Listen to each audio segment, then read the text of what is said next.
Good evening ಮಕ್ಕಳೇ. ಎಲ್ಲರಿಗೂ ಇವತ್ತಿನ ಒಂದು ವಿದ್ಯಾಶಕ್ತಿಯ ಗಣಿತದ ಕ್ಲಾಸಿಗೆ ಸ್ವಾಗತ. ಸೊ ಎಲ್ರು ಹೇಗಿದ್ದೀರಾ? ಚೆನ್ನಾಗಿದ್ದೀರಾ ಅಂತ ಅನ್ಕೋತೀನಿ. ನಿಮ್ಮ ಇಡೀ ದಿನ ಶಾಲೆಯಲ್ಲಿ ಹೇಗೆ ಕಳೀತು ಮಕ್ಕಳೇ? ಸೊ ಎಲ್ರು ಚೆನ್ನಾಗಿ ಓದ್ಲಿಕತ್ತೀರಿ ಅಂತ ಅನ್ಕೋತೀನಿ. Okay, S.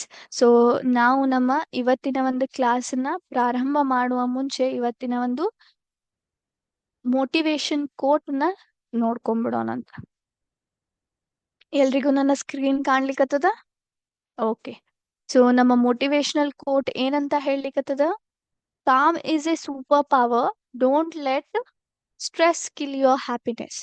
ಯಾರಾದ್ರೂ ಇದರ ಅರ್ಥ ತಿಳ್ಕೋಬಹುದಾ ಅಥವಾ ನನ್ಗೆ ಹೇಳಬಹುದಾ ಇದರ ಅರ್ಥವೇನು ಅಂತ? ಸೊ ಕಾಮ್ ಅಂದ್ರೆ ಏನು?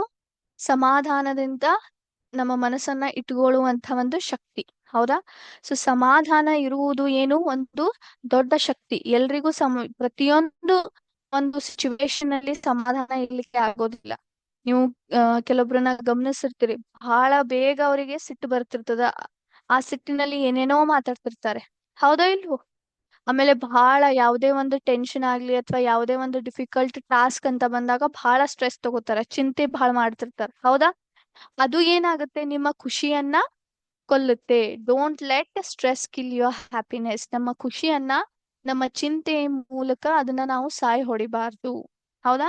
ಸಮಾಧಾನದಿಂದ ನಾವ್ ಯಾವ ರೀತಿ ಯಾವ ಕಡೆಗೆ ನಾವು ಕೆಲಸ ಮಾಡ್ಬೇಕು ಅದನ್ನ ಮಾಡ್ಕೊಂತಾನೆ ಇದ್ರೆ ನಮ್ಗೆ ಯಾವ ಪರಿಸ್ಥಿತಿಯಲ್ಲೂ ಯಾವುದೇ ತರದಿಂದ ತ್ರಾಸ ಆಗೋದಿಲ್ಲ, ಹೌದಾ?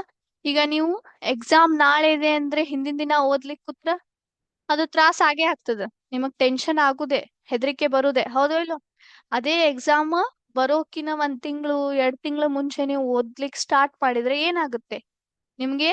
ನೀವು ಶಾಂತಿಯಿಂದ ಎಲ್ಲ ಸಿಲೆಬಸ್ ಮುಗಿಸ್ಕೋಬಹುದು, ನಂತರ ಎಕ್ಸಾಮ್ಸ್ ಕೂಡ ಬಹಳ ಚಂದಾಗಿ ಬರಿಬಹುದು, ಹೌದಾ ಇಲ್ವೋ? ಹಾಗಾಗಿ ನಿಮ್ಮ ಗುರಿ ಏನಿದೆ ಅಲ್ಲ, ಗುರಿ ಕಡೆಯನ್ನ ಲಕ್ಷ್ಯ ಇಟ್ಕೊಂಡು ಅದರ ಕಡೆನೆ ಕೆಲಸ ಮಾಡ್ಕೊಂತ ಹೋಗ್ಬೇಕು. ಶಾಂತಿಯಿಂದ ನಾವು ಯಾವುದೇ ಒಂದು ಸಿಚುವೇಶನ್ ಬಂದ್ರೂ ಎದುರಿಸ್ಬೇಕು. ಸಿಟ್ಟು ಅಥವಾ ಚಿಂತೆಯಿಂದ ನಿಮ್ಮ ಖುಷಿ ಮುಗಿಯುತ್ತೆ ಹೊರತು ಯಾವುದೇ ತರದದ್ದು ನಿಮಗೆ ಅದರದ್ದು ಸೊಲ್ಯೂಷನ್ ಸಿಗೋದಿಲ್ಲ. Okay, S. ಸೊ ಇವತ್ತಿನ ಒಂದು ಮೋಟಿವೇಶನಲ್ ಕೋಟ್ ನೋಡ್ಕೊಡ್ವಿ ನಾವು. ಸೊ ನಮ್ಮ ಹಿಂದಿನ ಕ್ಲಾಸ್ ಅಲ್ಲಿ ನಾವು ಯಾವ ವಿಷಯ ಮೇಲೆ ಚರ್ಚೆ ಮಾಡ್ಲಿಕತ್ತಿದ್ವಿ? ನಮ್ಮ ಚಾಪ್ಟರ್ ಹೆಸರೇನು ಹೇಳಿ ಮಕ್ಳೇ? ಬೀಜೋಕ್ತಿಗಳು, ಹೌದಲ್ಲ?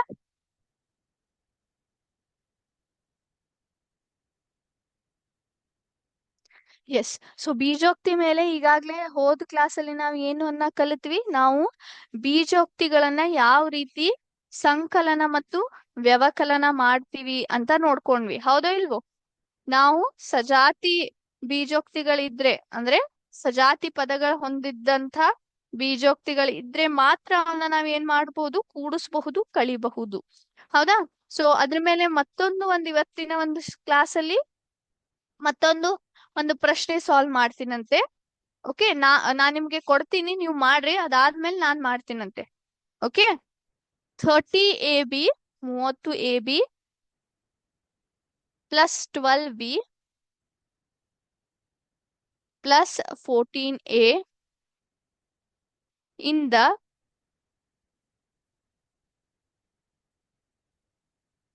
24AB minus 10B minus 18A ಅನ್ನು ಕಳೆಯಿರಿ. ಮಾಡ್ಲಿಕ್ಕೆ ಪ್ರಯತ್ನ ಮಾಡ್ರಿ ಮಕ್ಳು ಎಲ್ರು. ಸೊ ನೀವು ಮಾಡಿದ್ಮೇಲೆ ಅದನ್ನ ನಾನ್ ಮಾಡ್ತೀನಂತೆ.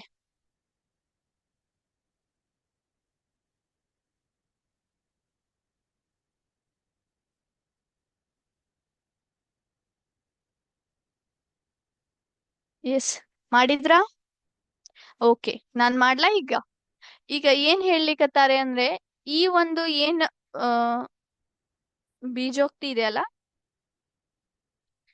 ಇದ್ರ ಒಳಗಡೆ ನಾವು ಇದನ್ನ ಏನ್ ಮಾಡ್ಬೇಕು? ಕಳಿಬೇಕು, ಅಂದ್ರೆ ಮೈನಸ್ ಮಾಡ್ಬೇಕು ಅಂತ ಹೇಳಿದಾರ ಅವ್ರು, ಹೌದೋ ಇಲ್ವೋ? ಸೊ ಇದ್ರ ಒಳಗಡೆ ಇದನ್ನ ನಾವು ಕಳಿಬೇಕು. ಹಾಗಾದ್ರೆ ಈಗ ಇದನ್ನ ಕರೆಕ್ಟ್ ಆಗಿ ಒಂದು ಕರೆಕ್ಟ್ ಫಾರ್ಮ್ ಅಲ್ಲಿ ಬರ್ಕೋತೀನಿ, ಸೈನ್ ಎಲ್ಲ ಹಾಕೊಂಡು. 14a. ನಾವೇನ್ ಮಾಡ್ಬೇಕು, ಇದ್ರೊಳಗಡೆ ಇದನ್ನ ಕಳಿಬೇಕು. ಹಾಗಾಗಿ ಇಲ್ಲಿ ಮೈನಸ್ ಹಾಕ್ತೀನಿ ನಡುವೆ. ಹಾಕೊಂಡು ಇದನ್ನ ಬ್ರಾಕೆಟ್ ಅಲ್ಲಿ ಬರೀತೀನಿ, ಯಾಕಂದ್ರೆ ಈ ಮೈನಸ್ ಸೈನ್ ಎಲ್ರಿಗೂ ಅಪ್ಲೈ ಆಗುತ್ತಿದು. ಕರೆಕ್ಟ್? ಈ ರೀತಿ. ಸೊ ಇದ್ರ ಅರ್ಥ ಏನಾಯ್ತು, ಇದ್ರ ಒಳಗಡೆ ಇದನ್ನ ಕಳಿಲಿಕತ್ತೀವಿ ಅಂತ ನಾವು ಬರ್ಕೊಡ್ವಿ ಈಗ. ಓಕೆ, ಈಗ ಬ್ರಾಕೆಟ್ ಓಪನ್ ಮಾಡೋಣವಾ. 30ab plus 12b plus 14a minus, ಇಲ್ಲಿ ಏನೂ ಇಲ್ಲ ಅಂದ್ರೆ ಪ್ಲಸ್ ಇದೆ ಅಂತ ಅರ್ಥ. Minus into plus minus 24ab minus into minus plus 10b minus into minus plus 18a. ಹೌದಲ್ಲ? ಎಸ್. ಈಗ ಸಜಾತಿ ಪದಗಳು ಎಲ್ಲೆಲ್ಲಿ ಇದಾವೆ ಅವನ್ನ ಒಂದ್ ಕಡೆ ಮಾಡ್ಕೊಡ್ರಿ. ಮೊದ್ಲಿಗೆ ಎ ಬಿ ಎಲ್ಲರ ಇದೆಯಾ? 30ab ಎಲ್ಲಿದೆ ಹೇಳಿ ನೋಡೋಣ. ಇಲ್ಲಿದೆ ನೋಡಿ, ಮೈನಸ್ 24ab. ಮತ್ತಿದೆಯಾ? ಇಲ್ಲ. ಈಗ ಪ್ಲಸ್ 12b ಬರಿತೀನಿ. ಬಿ ಎಲ್ಲರಿದೆ? ಇಲ್ಲಿದೆ ನೋಡಿ, plus 14a plus 18a. Correct ಆದ್ವು? ಎಸ್. ಈಗ 30 ಮೈನಸ್ 24ab. ಹೌದಾ? ನಂತರ 12 plus 10b plus 14 plus 18a. ಈಗ ಬೇಗನೆ ಮಾಡಿ ಹೇಳಿ ನೋಡ್ರಿ ಮಕ್ಕಳೇ. ಸೊ 30 ಒಳಗಡೆ 24 ತೆಗೆದ್ರೆ ಎಷ್ಟು ಬರುತ್ತೆ? Yes, RAB plus 12 plus 10, yes 22b plus 14 plus 18, yes 32a. Very good. So ಈ ರೀತಿ ನೀವು ಮಾಡ್ಕೊಂಡ್ರಿ. ಹೌದಾ? ಅರ್ಥ ಆಯ್ತಾ ಮಕ್ಳೇ? ಈ ರೀತಿ ನೀವು ಕ್ಯಾಲ್ಕುಲೇಷನ್ ಮಾಡಿದ್ವಿ. ಇದನ್ನ ಮಾಡ್ಲಿಕ್ಕೆ ಮತ್ತೊಂದು ಮೆಥಡ್ ಇದೆ ಮಕ್ಳೇ. ಹೌದಾ? ಮತ್ತೊಂದು ಉದಾಹರಣೆ ಮೆಥಡ್ ಇಂತ್ರ ನಾವು ಈ ಉದಾಹರಣೆಯನ್ನ ಸಾಲ್ವ್ ಮಾಡ್ಬೋದು. ಅದ್ ಹೇಗೆ ಈಗ ನೋಡೋಣ ಅಂತ ನಾನು ಮಾಡ್ತೀನಿ ನೋಡಿ ಈಗ. ಸೊ ಮೊದಲಿಗೆ 30ab plus 12b plus 14a ನ ಆಸ್ ಇಟ್ ಇಸ್ ಬರಿತೀನಿ. ಹೌದಾ? ಈಗ ಇದ್ರ ಕೆಳಗಡೆ ಅದರದೇ ಆದಂಥ ಸಜಾತಿ ಪದಗಳನ್ನ ಹೊಂದಿರುವಂತಹ ಬೀಜೋಕ್ತಿಗಳನ್ನ ಬರ್ಕೋತ ಹೋಗ್ತೀನಿ. ಸೊ 24ab ಇದೆ, ನಂತರ 10b ಮೈನಸ್ 10b ಇದೆ, ಮೈನಸ್ 18a ಇದೆ. ಹೌದಾ? ಎಸ್. ಹೌದಾ? ಈಗ ಇಲ್ಲಿ ನಾವು ಸೈನ್ ಅನ್ನ ಚೇಂಜ್ ಮಾಡ್ಬೇಕು ಮಕ್ಳೇ. ಹೇಗೆ ಅಂತಂದ್ರೆ, ಈ ಕೆಳಗಡೆ ಭಾಗದಲ್ಲಿ ಏನ್ ನಾವು ಬೀಜೋಕ್ತಿ ಬರ್ದಿದೇವಲ್ಲ, ಅವುದ್ರದ್ದು ಸೈನ್ ಗಳನ್ನ ಅಷ್ಟೇ ನೋಡಿ. ಸೊ ಅದ್ರದ್ದು ಆಪೋಸಿಟ್ ಸೈನ್ ನಾವು ಯಾವತ್ತು ಹಾಕೊಂತ ಹೋಗ್ಬೇಕು. ಸೊ ಇಲ್ಲಿ ಏನೂ ಇಲ್ಲ ಅಂದ್ರೆ ಪ್ಲಸ್ ಇದೆ ಅಂತ ಅರ್ಥ. ಇದು ಮೈನಸ್ ಆಯ್ತು. ಇಲ್ಲಿ ಮೈನಸ್ ಇದ್ರೆ ಪ್ಲಸ್, ಇಲ್ಲಿ ಮೈನಸ್ ಇದ್ರೆ ಪ್ಲಸ್. ಈಗ 30 ಒಳಗಡೆ 24ರನ್ನ ಕಳೀರಿ. ಎಷ್ಟು ಬಂತು? RAB ಪ್ಲಸ್ 12 ಪ್ಲಸ್ 10, ಎರಡು ಕಡೆ ಪ್ಲಸ್ ಇರೋದ್ರಿಂದ ಪ್ಲಸ್ ಹಾಕ್ದೆ. 12 ಪ್ಲಸ್ 10 ಎಷ್ಟು ಬಂತು? 22b. ಇಲ್ಲೂ ಎರಡು ಕಡೆ ಪ್ಲಸ್ ಇದೆ, ಪ್ಲಸ್ 14 ಪ್ಲಸ್ 18 32. ಇಲ್ಲಿ ಯಾಕೆ ಪ್ಲಸ್ ಬಂದಿದೆ? ಯಾಕಂದ್ರೆ ದೊಡ್ಡ ಇಂಟೀಜರ್ ಯಾವ್ದಿದೆ? 30ab. ಅದರ ಸೈನ್ ಪ್ಲಸ್ ಇದೆ, ಹಾಗಾಗಿ ಇಲ್ಲಿ ಪ್ಲಸ್ ಅಂತ ಇದೆ. ಓಕೆ. ಸೊ ಈ ರೀತಿನೂ ಡೈರೆಕ್ಟ್ಲಿ ನೀವು ಮಾಡಬಹುದು. ಆದ್ರೆ ಇದು ಸಜಾತಿ ಪದಗಳಿರ್ಬೇಕು, ಆಮೇಲೆ ಸಮಾನವಾಗಿದ್ದಾಗ ಮಾಡ್ಲಿಕ್ಕೆ ಸುಲಭವಾಗ್ತದೆ. ಸರಿನಾ? ಎಸ್. ಇದನ್ನ ರಬ್ ಮಾಡ್ಲಾ ಮಕ್ಳೇ? ಓಕೆ.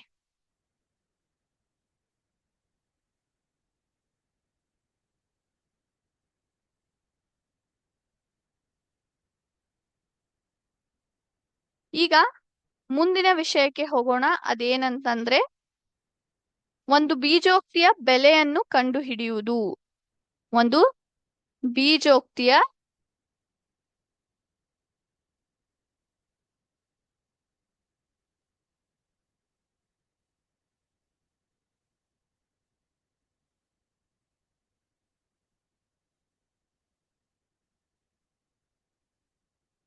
ಬೆಲೆಯನ್ನು ಯಾವ ರೀತಿ ನಾವು ಕಂಡು ಹಿಡಿಬಹುದು ಅಂತ ನೋಡೋಣ.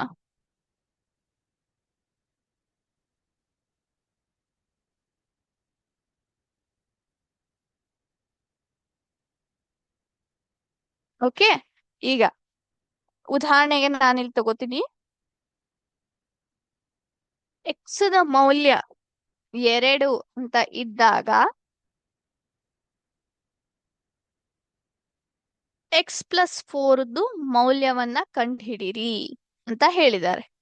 ಹೌದಾ? ಎಕ್ಸ್ ದ ಬೆಲೆ ಎಷ್ಟು ಕೊಟ್ಟಿದ್ದಾರೆ? 2 ಅಂತ ಕೊಟ್ಟಿದ್ದಾರೆ. ಹಾಗಾಗಿದ್ದರೆ x+4 ಬೀಜೋಕ್ತಿಯ ಒಂದು ಬೆಲೆಯನ್ನ ಕಂಡುಹಿಡಿರಿ. ಈಗ ಎಕ್ಸ್ ದ ಮೌಲ್ಯ ಎಷ್ಟಿದೆ ಮಕ್ಕಳೇ? 2 ಅಂತ ಇದೆ. ಸೊ ಎಕ್ಸ್ ಜಾಗದಲ್ಲಿ 2 ಹಾಕ್ತೀನಿ. 2+4 6 ಅಂತ ಬಂದು. ಹಾಗಾದ್ರೆ x+4 ಬೀಜೋಕ್ತಿಯ ಆ, ಮೌಲ್ಯ ಎಷ್ಟು? 6. ಎಷ್ಟಾಯ್ತು ಮಕ್ಕಳೇ? 6. ಈಗ ಮತ್ತೊಂದ್ ಮಾಡೋಣವಾ?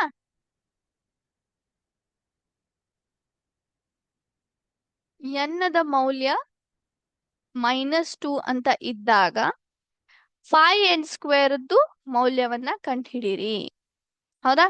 ಸೊ 5 ಇಲ್ಲಿ ಏನೂ ಇಲ್ಲ ಅಂದ್ರೆ ನಡು ಮಲ್ಟಿಪ್ಲಿಕೇಶನ್ ಗುಣಾಕಾರ ಇದೆ ಅಂತ ಅರ್ಥ. Into -2 whole square. -2 whole square.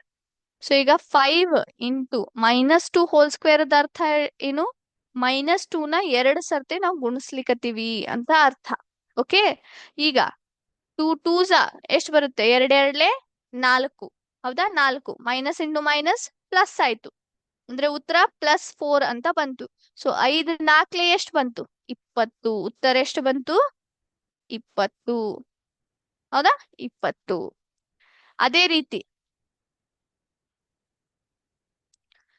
ರೀತಿ 5n² + 5n - 2 ಮೌಲ್ಯವನ್ನ ಕಂಡುಹಿಡಿರಿ. 5n² + 5n - 2 ಮಾಡ್ಲಿಕ್ಕೆ ಪ್ರಯತ್ನ ಮಾಡ್ರಿ ಎಲ್ರು.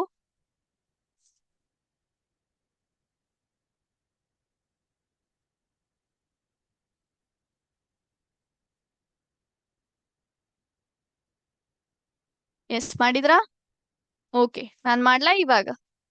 ಸೊ 5 ಎಷ್ಟು ಕೊಟ್ಟಿದ್ದಾರೆ ಮೌಲ್ಯ? -2 ಹೋಲ್ ಸ್ಕ್ವೇರ್ ಪ್ಲಸ್ 5 ಇಂಟು -2 -2. ಹೌದಾ? Yes. So 5 into -2 whole square ಮಾಡಿದಾಗ ಎಷ್ಟು ಬರುತ್ತೆ ಅಂತ ಈಗ ತಕ್ಷಣ ನೋಡಿದ್ವಿ, 20 ಬರುತ್ತೆ. ಪ್ಲಸ್ 5 2 10. ಇಲ್ಲಿ ಪ್ಲಸ್ ಇದೆ, ಇಲ್ಲಿ ಮೈನಸ್ ಇದೆ. Plus into minus -10 -2. ಹೌದಾ? ಈಗ 20 plus into minus -10 -2. 20 minus into minus plus. So 10 plus 2 12 -2. So 20ರಲ್ಲಿ 12 ಕಳೆದ್ರೆ 8 ಏನ್ ಬಂತು? ನಮ್ಮ ಉತ್ತರ ಬಂತು. 8 ಏನ್ ಬಂತು? ಉತ್ತರ ಬಂತು. ಸೊ ಈ ರೀತಿ ನಾವೇನ್ ಮಾಡಬಹುದು? ಬೆಳೆಗಳನ್ನ ಕಂಡುಹಿಡಿಬಹುದು. ಓಕೆ. ಎಸ್. ಒಂದ್ ನಿಮಿಷ ಮಕ್ಳೇ. ಬೀಜೋಕ್ತಿಗಳನ್ನ ಮತ್ತ ಹಲವಾರು ವಿಷಯಗಳಲ್ಲಿ ಕೂಡ ನಾವು ನೋಡಬಹುದು. ಅದ್ ಯಾವ್ಯಾವು? ಈಗ ನಾವ್ ಏನ್ ಸೂತ್ರಗಳನ್ನ ಬಳಸ್ತೀವಿ, ಹೌದಾ? ನೀವು ಈಗಾಗ್ಲೇ ಆಯತದ ವಿಸ್ತೀರ್ಣ, ಆಯತದ ಪರಿಧಿ, ಅದೇ ರೀತಿ ಚೌಕದ ಪರಿಧಿ, ಚೌಕದ ವಿಸ್ತೀರ್ಣ, ನಂತರ ಆ ಸರ್ಕಲ್ದ್, ಹೌದಾ? ಅದರದ್ದು ಪರಿಧಿ, ವಿಸ್ತೀರ್ಣ, ಅವೆಲ್ಲ ವಿಷಯಗಳನ್ನ ನಾವು ಕಲ್ತಿದ್ವಿ. ವೃತ್ತದ ವಿಸ್ತೀರ್ಣ ಮತ್ತು ಆ ಏನ ನಮ್ದು ವಿಸ್ತೀರ್ಣ ಇರ್ಲಿ, ಸರ್ಕಂಫರೆನ್ಸ್ ಇರ್ಲಿ, ಅವೆಲ್ಲಾ ವಿಷಯಗಳನ್ನ ನಾವ್ ಈಗಾಗ್ಲೇ ಕಲ್ತಿದ್ವಿ. ಹೌದಾ ಇಲ್ವೋ? ಈಗ ನೀವು ಸುತ್ತಳತೆ ಸೂತ್ರಗಳು ಮತ್ತು ವಿಸ್ತೀರ್ಣದ ಸೂತ್ರಗಳನ್ನ ಮಾತಾಡಿದಾಗ ಆ ಪ್ರಮುಖವಾಗಿ ನಾವು ಚೌಕದ ವಿಸ್ತೀರ್ಣ ಮತ್ತು ಸುತ್ತಳತೆ ಇರಬಹುದು, ಆಯತದ ವಿಸ್ತೀರ್ಣ ಮತ್ತು ಸುತ್ತಳತೆ ಇರಬಹುದು, ಅದೇ ರೀತಿ ತ್ರಿಭುಜದ ವಿಸ್ತೀರ್ಣ. ಇವೆಲ್ಲಾ ನೋಡಿದಾಗ ಅಲ್ಲಿ ನಿಮ್ಗೆ ಏನ್ ನೋಡ್ಲಿಕ್ಕೆ ಸಿಗುತ್ತೆ? ಅಲ್ಲಿ ನಾವು ಅಕ್ಷರಗಳನ್ನ ಬಳಸ್ತೀವಿ. ಹೌದೋ ಇಲ್ವೋ? ಬಾಹು ಇಂಟು ಬಾಹು ಅಂತ ಹೇಳಿದಾಗ ಸೈಡ್ ಇಂಟು ಸೈಡ್ ಅಂತ ಅಂತೀವಿ. ಹೌದಾ? ಅದೇ ರೀತಿ ಆಯತದ ವಿಸ್ತೀರ್ಣವನ್ನು ನಾವು ಹೇಗೆ ಹೇಳ್ತೀವಿ? L into breath, length into breath ಅಂತ ಹೇಳ್ತೀವಿ. ಉದ್ದ ಇಂಟು ಅಗಲ ಅಂತ ಮಾಡ್ತೀವಿ. ಅದೇ ರೀತಿ ತ್ರಿಭುಜದ ವಿಸ್ತೀರ್ಣವನ್ನು half into base into height ಅಂತ ಕರಿತೀವಿ. ಸೊ ಅಲ್ಲಿ ನಾವು ಅಕ್ಷರಗಳನ್ನ ಬಳಸ್ತೀವಿ ಮಕ್ಳೇ. ಹೌದಾ? ಅಲ್ಲಿಯೂ ಕೂಡ ನಾವು ಬೀಜೋಕ್ತಿಗಳನ್ನ ಬಳಸ್ತೀವಿ. ಅದೇ ರೀತಿ ಸಂಖ್ಯೆಗಳದ ವಿನ್ಯಾಸಗಳಿರ್ತವೆ. ಸಂಖ್ಯೆ ವಿನ್ಯಾಸಗಳನ್ನ ನಾವು ರಚನೆ ಮಾಡಬೇಕಾದ್ರೆ ಅಲ್ಲೂ ಕೂಡ ಏನಿರ್ತವೆ? ನಾವು ಬೀಜೋಕ್ತಿಗಳನ್ನ ಬಳಸ್ತೀವಿ. ಈಗ ವಿನ್ಯಾಸ ಬರೆಯುವುದು ಅಂತಂದ್ರೆ ಒಂದು ಪ್ರಮುಖವಾದಂತ ಅಲ್ಲಿ ಒಳಗಡೆ ಏನಿರ್ತದ, ಪ್ಯಾಟರ್ನ್ ಇರುತ್ತೆ, ವಿನ್ಯಾಸ ಇರುತ್ತೆ, ಹೌದಾ ಇಲ್ವೋ? ಅದು ಕೂಡಿಸಿದ್ದರೆ ಇರಬಹುದು, ಕಳೆಯುವುದರೇ ಇರಬಹುದು, ಅಥವಾ ಗುಣಾಕಾರ ಇರಬಹುದು, ಅಥವಾ ಭಾಗಿಸುವುದು ಇರಬಹುದು, ಹೌದಾ? ಈ ರೀತಿಯಲ್ಲಿ ಯಾವುದೇ ಒಂದು ವಿನ್ಯಾಸ, ಒಂದು ಸಂಖ್ಯೆ ವಿನ್ಯಾಸಗಳಲ್ಲಿ ನಾವು ಕೆಲವೊಂದಿಷ್ಟು ಸಂಖ್ಯೆಯನ್ನು ಹುಡುಕುವಾಗ ಅಥವಾ ಸಂಖ್ಯೆ ವಿನ್ಯಾಸವನ್ನ ರಚನೆ ಮಾಡುವಾಗ ನಾವು ಅಲ್ಲೂ ಕೂಡ ಮಿಸ್ಸಿಂಗ್ ನಂಬರ್ಸ್ ನ ತೋರಿಸ್ಕೊಡ್ಲಿಕ್ಕೆ ನಾವೇನ್ ಮಾಡ್ತೀವಿ, ಅಲ್ಜಿಬ್ರಿಕ್ ಎಕ್ಸ್ಪ್ರೆಷನ್ ಅಂದ್ರೆ ಬೀಜೋಕ್ತಿ ಪದಗಳನ್ನ, ಬೀಜ ಪದಗಳನ್ನ ಬಳಸ್ತೀವಿ. ಸೊ ಈ ರೀತಿ ಹಲವಾರು ವಿಷಯಗಳಲ್ಲಿ ಬೀಜೋಕ್ತಿಗಳನ್ನ ನಾವು ಬಳಕೆ ಮಾಡ್ತೀವಿ. ಓಕೆ, ಸೊ ಮಕ್ಕಳೇ, ನಮ್ಮ ಈ ಒಂದು ಚಾಪ್ಟರ್ ಬೀಜೋಕ್ತಿಗಳನ್ನ ಇವತ್ತಿನ ಒಂದು ಕ್ಲಾಸ್ ಅಲ್ಲಿ ಮುಗಿಸ್ತೀನಿ. ಇದರಲ್ಲಿ ಯಾವುದೇ ತರದ ನಿಮಗೆ ಡೌಟ್ಸ್ ಇದ್ರೆ ದಯವಿಟ್ಟು ಎಲ್ರು ಕೇಳ್ಬೇಕು. Okay, S. ಸೊ ಈಗ ನಮ್ಮ ಸೆಷನ್ ಅನ್ನ ನಾವೇನ್ ಮಾಡೋಣ, ನಮ್ಮ ಒಂದು MCQ ಸೆಷನ್ ಅನ್ನ ಪ್ರಾರಂಭ ಮಾಡೋಣ ಅಂತ. ಎಸ್, ಮೊದ್ಲಿಗೆ ಇದೆ ನೋಡಿ ಮಕ್ಕಳೇ, ಮೊದಲನೇ ಪ್ರಶ್ನೆ. 1 ಸೆಂಟಿಮೀಟರ್ ಉದ್ದ ಮತ್ತು 4 ಸೆಂಟಿಮೀಟರ್ ಅಗಲ್ ಇರುವ ಆಯತದ ಪರಿಧಿ, ಆಯತದ ಪರಿಧಿ ಡ್ಯಾಶ್. ಈ ಒಂದು MCQ ಸೆಷನ್ ನ ವಿಸ್ತೀರ್ಣ, ಸುತ್ತಳತೆ ಮತ್ತು ವಿಸ್ತೀರ್ಣ ಮೇಲಿದೆ ಮಕ್ಕಳೇ, ಹೌದಾ? ಸೊ ನಮ್ಮ ಒಂದು ಹಿಂದಿನ ಚಾಪ್ಟರ್ ಮೇಲೆ ಕೆಲವೊಂದಿಷ್ಟು ಪ್ರಶ್ನೆಗಳನ್ನ ಕೇಳಲಿಕತ್ತೀನಿ, ಯಾಕಂದ್ರೆ ನಿಮ್ಗೆ ಆ ಚಾಪ್ಟರ್ ಏನಾಗ್ಬೇಕು, ನೆನಪು ಹಾರಬಾರ್ದು ಅಂತ. ಬರೋ ಕ್ಲಾಸ್ ಅಲ್ಲಿ ಬೀಜೋಕ್ತಿಗಳ ಮೇಲೆ ನಾವು MCQ ಸೆಷನ್ ಅನ್ನ ಕಂಡಕ್ಟ್ ಮಾಡೋಣ, ಅದರ ಜೊತೆಗೆ ಹೊಸ ಚಾಪ್ಟರ್ ಕೂಡ ಪ್ರಾರಂಭ ಮಾಡೋಣ. ಸೊ ಅದರಿಂದ ಏನಾಗ್ತದ, ನೀವು ಬೀಜೋಕ್ತಿಗಳ ಒಂದು ವಿಷಯ ನೆನಪು ಹಾರೋದಿಲ್ಲ. Okay, S. ಮೊದಲನೇ ಪ್ರಶ್ನೆ, 9 ಸೆಂಟಿಮೀಟರ್ ಉದ್ದ ಮತ್ತು 4 ಸೆಂಟಿಮೀಟರ್ ಅಗಲ ಇರುವ ಆಯತದ ಪರಿಧಿ ಏನಾಗುತ್ತೆ? ಆಯತದ ಪರಿಧಿ. Option A 18 centimetre, option B 26 centimetre, option C 36 centimetre.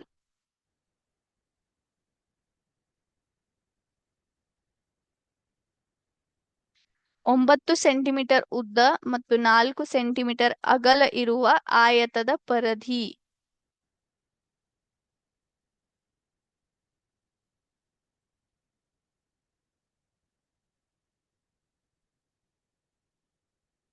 ಎಷ್ಟಾಗತ್ತೆ ಮಕ್ಕಳೇ, ಹೇಳ್ಬೋದಾ? ಎಸ್, ಮಾಡಿದೀರಾ? ಫಾರ್ಮುಲಾ ಏನನ್ನ ಬಳಸ್ತೀವಿ ಇಲ್ಲಿ? 2 × ಲೆಂತ್ ಪ್ಲಸ್ ಬ್ರೆಡ್ ಅಂತ ಹೇಳ್ತೀವಿ, ಹೌದಾ? ಎಸ್.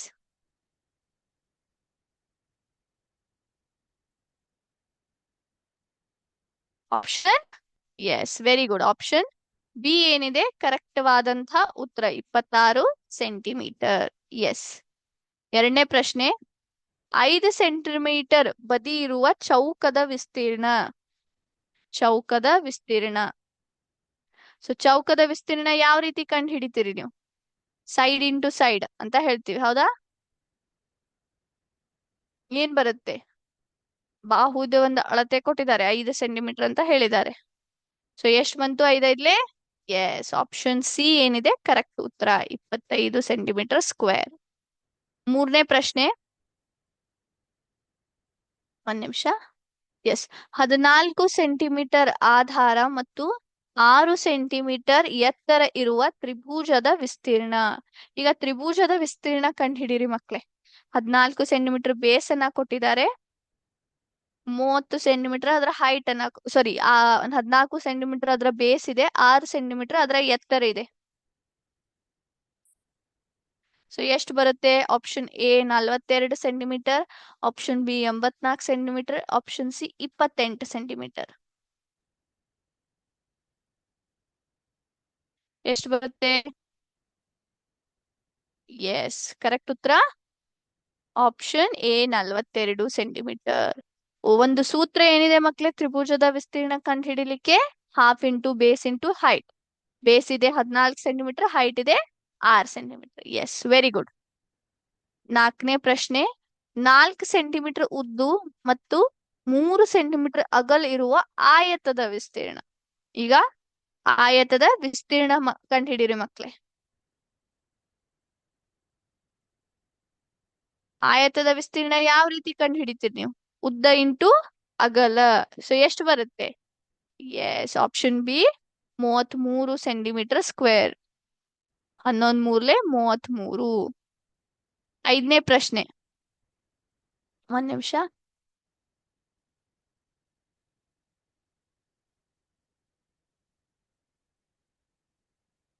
ಒಂದ್ ನಿಮಿಷ. ಎಸ್. ಒಂದು ಚೌಕದ ಪರಿಧಿ 20 ಸೆಂಟಿಮೀಟರ್ ಆಗಿದ್ದರೆ ಅದರ ಒಂದು ಬದಿಯ ಉದ್ದ. ಚೌಕದ ಪರಿಧಿ ಕೊಟ್ಟಿದ್ದಾರೆ 20 ಸೆಂಟಿಮೀಟರ್ ಅಂತ. ಅದರ ಬದಿಯ ಉದ್ದ ಅಂದ್ರೆ ಅದರ ಬಾಹುವಿನ ಒಂದು ಅಳತೆ ಎಷ್ಟಿದೆ ಅಂತ ಕಂಡುಹಿಡಿಬೇಕು. Option A 4 centimetre, option B 5 centimetre, option C 6 centimetre. ಈಗ ಪರಿಧಿ ಕಂಡುಹಿಡಿಲಿಕ್ಕೆ ಯಾವ ಸೂತ್ರವನ್ನ ಬಳಸ್ತೀರಿ ಮಕ್ಕಳೇ? ಚೌಕದ ಪರಿಧಿ ಕಂಡುಹಿಡಿಲಿಕ್ಕೆ ಎಸ್ 4 ಬಾಹು ಅಂತ ಅಂತೀವಿ ನಾವು, ಹೌದಾ? ಸೊ ಅದನ್ನೇ ಬಳಸಿ ಮಾಡಿ. ಈಗ ಎಷ್ಟು ಬರುತ್ತೆ ಹೇಳಿ.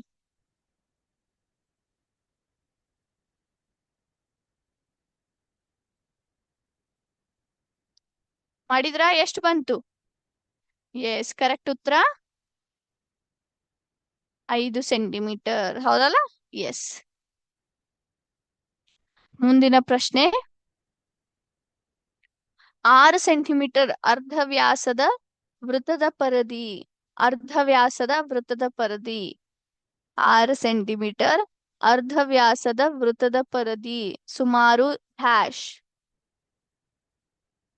Option A 18.84 centimetre, option B 37.68 centimetre, option C 113.04 centimetre. 6 centimetre ಅರ್ಧವ್ಯಾಸದ ವೃತ್ತದ ಪರಿಧಿ ಏನಿರಬಹುದು ಮಕ್ಕಳೇ? ವಿಚಾರ ಮಾಡಿ, ಬೇಗ ಬೇಗ ಕ್ಯಾಲ್ಕುಲೇಷನ್ ಮಾಡಿ. ಎಷ್ಟು ಬರುತ್ತೆ ಹೇಳಿ.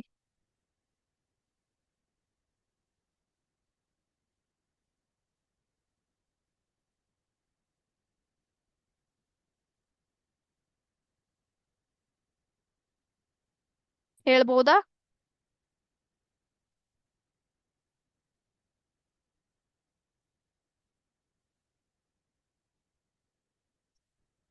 ಮಾಡಿದ್ರಾ?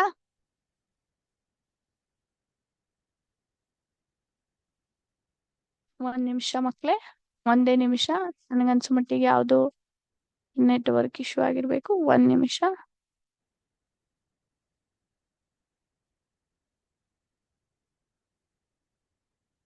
ತಿರ್ಗಾ ಶೇರ್ ಮಾಡ್ತೀನಿ ನೋಡಿ ಮಕ್ಳೇ. ಎಸ್, ಮಾಡಿದ್ರ? ಎಷ್ಟು ಬಂತು ಉತ್ತರ? ಎಸ್, ಮಾಡಿ ಬೇಗನೆ ಹೇಳಿ ನನಗೆ ಎಷ್ಟಾಗತ್ತೆ. ಎಸ್, ಎಷ್ಟು ಬಂತು? Option B 37.68. ಎಸ್. 7ನೇ ಪ್ರಶ್ನೆ. ಸಮಾಂತರ ಚತುರ್ಭುಜದ ಆಧಾರ 10 ಸೆಂಟಿಮೀಟರ್ ಮತ್ತು ಎತ್ತರ 5 ಸೆಂಟಿಮೀಟರ್ ಇದ್ದರೆ ಅದರ ವಿಸ್ತೀರ್ಣ. ಸಮಾಂತರ ಚತುರ್ಭುಜದ ಆಧಾರ 10 ಸೆಂಟಿಮೀಟರ್ ಮತ್ತು ಅದರ ಎತ್ತರ 5 ಸೆಂಟಿಮೀಟರ್ ಇದ್ದರೆ ಅದರ ವಿಸ್ತೀರ್ಣ ಎಷ್ಟಾಗುತ್ತೆ ಮಕ್ಕಳೇ? Yes, 50 centimetre square. Okay, very good. 8ನೇ ಪ್ರಶ್ನೆ. 12 ಸೆಂಟಿಮೀಟರ್ ಬದಿ ಇರುವ ಚೌಕದ ಪರಿಧಿ. ಚೌಕದ ಪರಿಧಿ ಎಷ್ಟು ಬರುತ್ತೆ? S, 12 4 48 centimetre. ಎಸ್. 9ನೇ ಪ್ರಶ್ನೆ. 9 ಸೆಂಟಿಮೀಟರ್ ವ್ಯಾಸ ಇರುವ ವೃತ್ತದ ಅರ್ಧವ್ಯಾಸ. 9 ಸೆಂಟಿಮೀಟರ್ ವ್ಯಾಸ ಇರುವ ವೃತ್ತದ ಅರ್ಧವ್ಯಾಸ hash. Option A 3 centimetre, option B 4.5 centimetre, option C 9 centimetre. ಮಾಡ್ರಿ ಮಕ್ಳ, ಎಷ್ಟು ಬರುತ್ತೆ? ವೃತ್ತದ ಅರ್ಧವ್ಯಾಸ ಎಷ್ಟಾಗುತ್ತೆ?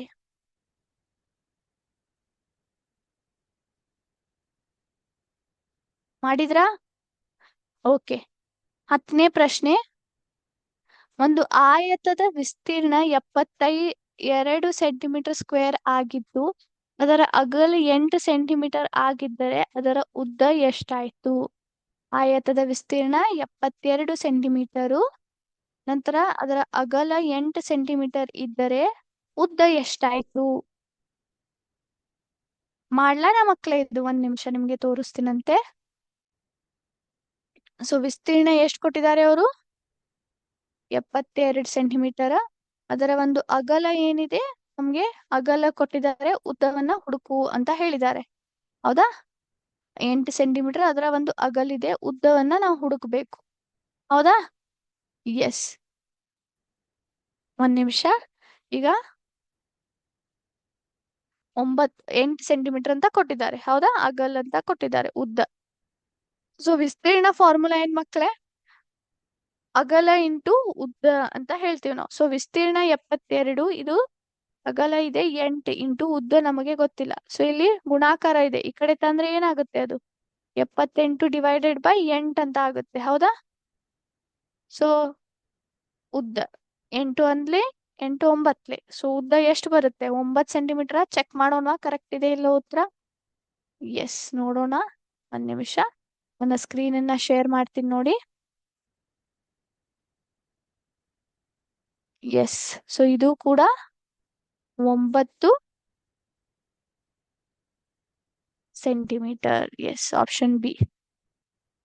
ಓಕೆ, ಹೌದಲ್ಲ ಮಕ್ಳೇ? 9ನೇದು ನಾನು ನಿಮ್ಗೆ ಉತ್ತರ ಹೇಳಿಲ್ಲ. ಸೊ ಇದರ ಉತ್ತರ ಏನ್ ಬರುತ್ತೆ? 4.5 ಸೆಂಟಿಮೀಟರ್. ಎಸ್. ಸೊ ಎಲ್ರಿಗೂ ಅರ್ಥ ಆಗಿದೆ ಅಂತ ಅನ್ಕೋತೀನಿ. ಹೌದಾ? ಮುಂದಿನ ಸೆಷನ್ ಅಲ್ಲಿ ಮಕ್ಳೇ, ನಮ್ಮ ಬರುವಂತ ಚಾಪ್ಟರ್ ಗಳ ಮೇಲೆ ನಾವೇನ್ ಮಾಡೋಣ? ಆ ನಮ್ಮ ಒಂದು ಬೀಜೋಕ್ತಿಗಳ ಮೇಲೆ MCQ ಸೆಷನ್ ಅನ್ನ ಕಂಡಕ್ಟ್ ಮಾಡೋಣ ಅಂತ. ಓಕೆ. ಎಸ್. ಸೊ ಇವತ್ತಿನ ಸೆಷನ್ ನಾನು ಮುಗಿಸುವ ಮುಂಚೆ ಮಕ್ಳೇ, ನಿಮಗೆ ನಮ್ಮ ಡಿಕ್ಟೇಷನ್ ಅನ್ನ ಕೊಡ್ತೀನಿ.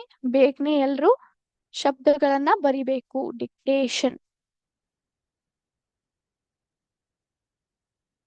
ಸೊ 5 ಶಬ್ದಗಳನ್ನ ಈ ರೀತಿ ನಂಬರ್ ಹಾಕೊಳ್ರಿ. ಇವತ್ತಿನ ಒಂದು ಡೇಟ್ ಹಾಕ್ರಿ. ಡೇಟ್ ಹಾಕಿದ ನಂತರ 7th ಗಣಿತ ಅಂತ ಬರೀರಿ. ಮೊದಲನೇ ಪ್ರಶ್ನೆ,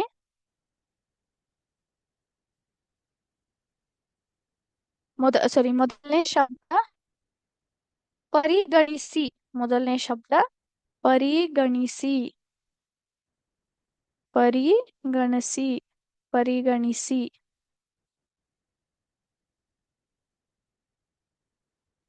ಎಸ್, ಪರಿಗಣಿಸಿ ಬರದ್ರ? ನಂತರ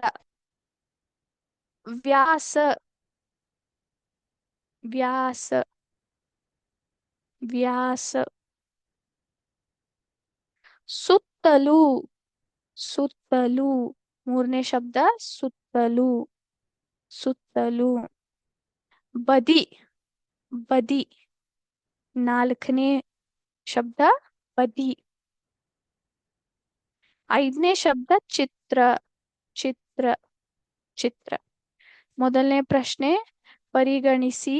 ಎರಡನೇ ಪ್ರಶ್ನೆ ಎರಡನೇ ಶಬ್ದ ವ್ಯಾಸ. ಮೂರನೇ ಶಬ್ದ ಸುತ್ತಲೂ. ಸುತ್ತಲೂ. 4ನೇ ಶಬ್ದ ಬದಿ. ಬದಿ. 5ನೇ ಶಬ್ದ ಚಿತ್ರ. ಚಿತ್ರ. ಬರದ್ರ ಮಕ್ಳೇ ಎಲ್ರು? ಎಸ್. ಸೊ ಇವತ್ತಿನ ಒಂದು ಸೆಷನ್ ಇಲ್ಲಿಗೆ ಮುಗಿಸ್ತೀನಿ ಮಕ್ಳೇ. ಮತ್ತೆ ತಿರ್ಗಾ ಭೇಟಿ ಆಗೋಣಂತ ಮುಂದಿನ ಸೆಷನ್ ಅಲ್ಲಿ. ಅಲ್ಲಿ ತನಕ ಥ್ಯಾಂಕ್ ಯು ಮಕ್ಳೇ. ಜೈ ಹಿಂದ್, ಜೈ ವಿದ್ಯಾಶಕ್ತಿ.